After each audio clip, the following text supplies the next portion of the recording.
Ang parusa sa Jerusalem at Huda. Ikatlong kabanata.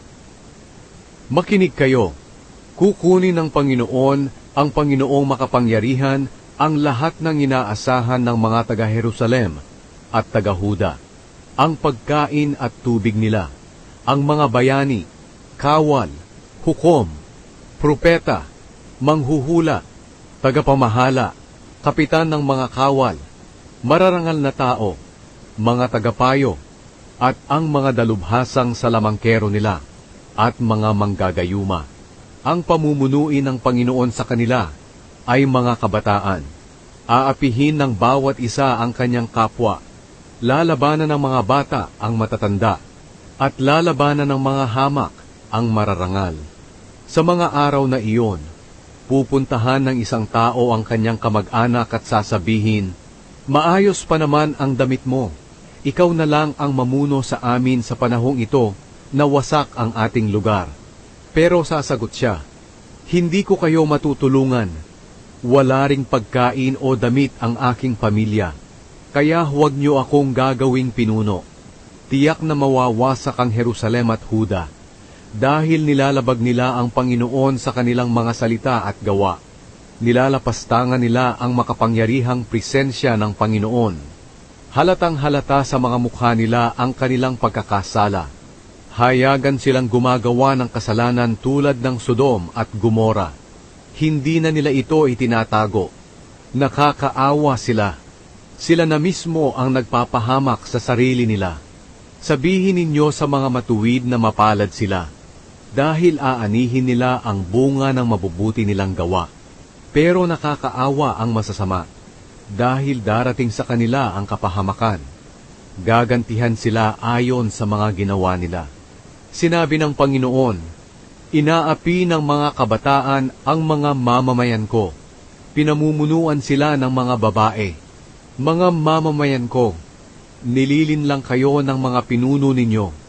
Inaakay nila kayo sa maling daan." Nakahanda na ang Panginoon para hatulan ang kanyang mga mamamayan. Hahatulan niya ang mga tagapamahala at mga pinuno ng mga mamamayan niya. Ito ang paratang niya sa kanila. "Sinira ninyo ang aking ubasan, na siyang aking mga mamamayan. Ang mga bahay ninyo ay puno ng mga bagay na sinamsam ninyo sa mga mahihirap. Bakit ninyo inaapi ang mga mamamayan ko, at ginigipit ang mga mahihirap?" Iyan ang sinabi ng Panginoong Diyos na makapangyarihan. Sinabi pa ng Panginoon, "Mayayabang ang mga babae sa Jerusalem. Akala mo kung sino sila kung maglakad.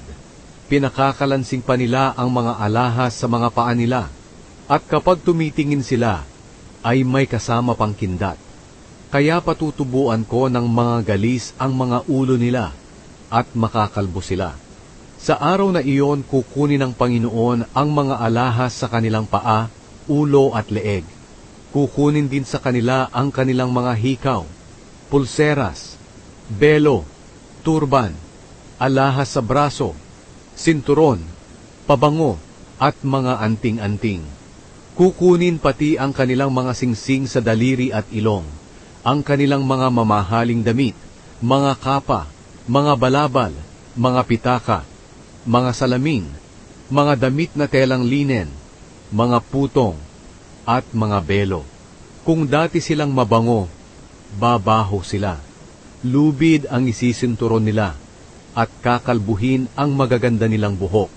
Ang magagara nilang damit ay papalitan ng sako, at mawawala ang kanilang kagandahan. Mamamatay sa digmaan ang mga lalaki ng Jerusalem, kahit na ang matatapang nilang mga kawal. May mga iyakan at pagluluksa sa mga pintuan ng bayan. At ang lungsod ay matutulad sa babaeng nakalupasay sa lupa, na nawalan ng lahat ng ari-arian.